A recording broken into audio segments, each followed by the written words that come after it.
Universe. This is Gypsy. Thank you for visiting my channel.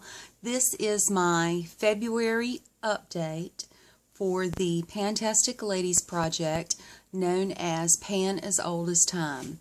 The pan that I've selected, or the palette that I've selected, is my 1992 Avon palette. It doesn't really have a name for the color collection, and I've added 3 pans into this palette where a makeup applicator used to lie. I'm going to try to always use the original photograph as the thumbnail so you can see where we began.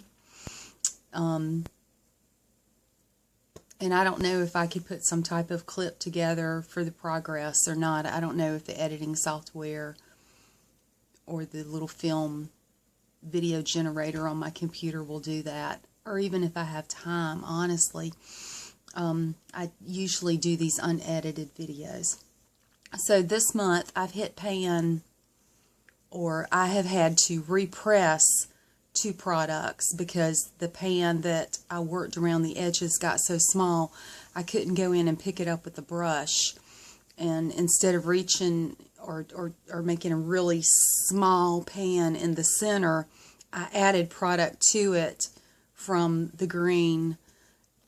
Let me just show you what I'm talking about. So this product was too difficult to get out. Like this one, I reach into the middle with the brush. It leaves it on the edges, and I felt like it would damage the brush to keep reaching and trying to grab color from the edges. So I crushed it, and I added that green to it to get more volume. I repressed it, and it filled the pan.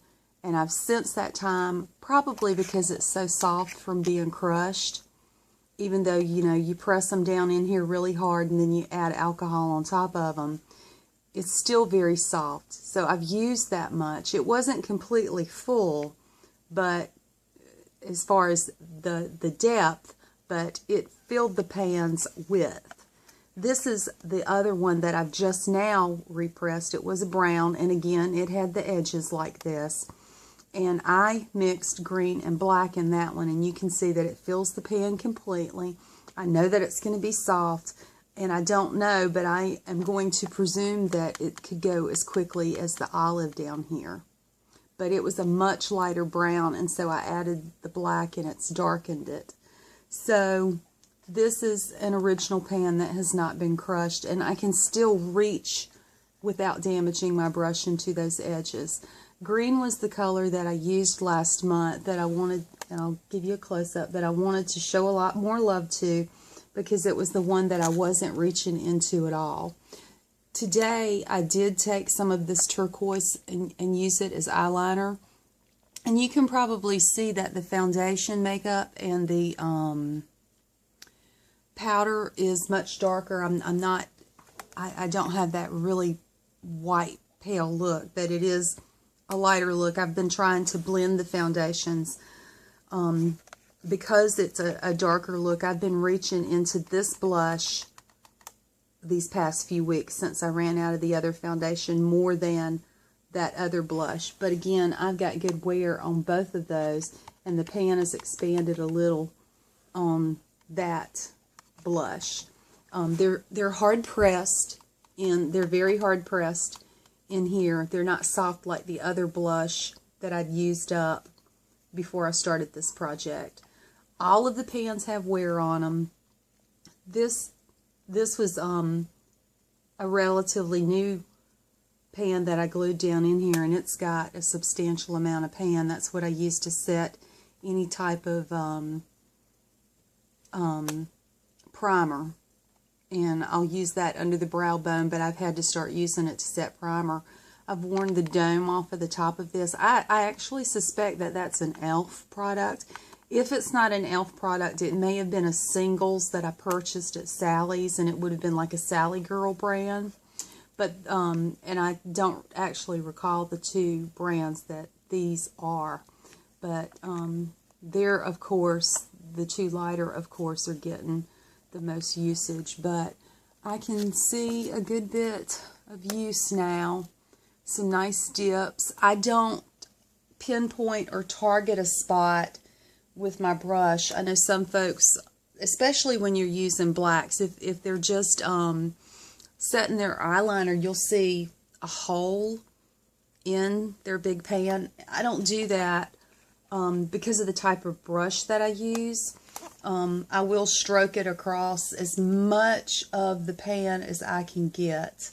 And honestly, this wear it's kind of odd, the different directions that these brushes are making the dips. But it's just from normal usage with the brush. It's not, like I said, pinpointing any little direction of any kind. I'm still enjoying this palette. I had been wearing makeup 7 days a week. I actually was so tired yesterday I went to work without makeup on and did not care. I got there on time. That's all that mattered, and did my job. But I've been wearing makeup 7 days a week. I'm still enjoying this pan. It is my pan as old as time. It is a 1992 product. It's performing well. It's got good color payoff. I haven't had any problems as far as skin irritation. I do clean products that can be cleaned with alcohol. I've got alcohol in a spray bottle, and I just spray across the top of it. It cuts down on bacteria. I imagine there was more bacteria in here when it was new and came straight from the warehouse than any bacteria I have to worry about adding to it from my skin or my home. That's bacteria that my body is acclimated to. So I don't concern myself about that. I haven't had problems with it. It's performing beautifully. I'm still enjoying it. I pick it up every day. Each week I add a palette of the week to complement it, to keep it interesting. And I tend to just smoke out the corners or work in the crease line, or maybe some days I'll just touch along the and set eyeliner. And as I said, today I'm using the turquoise. But because of the changes in foundation and powder techniques, because of product use up in other projects, I've started reaching into the other blush. So I appreciate you guys stopping by. And if you're working on this project and you have YouTube videos, or if you're a fantastic lady, I would love to support your channel and stop by and watch your videos. Please just make a comment below. And thank you guys for all of your advice and your support. I really appreciate the community that we're a part of. Have a great weekend, guys.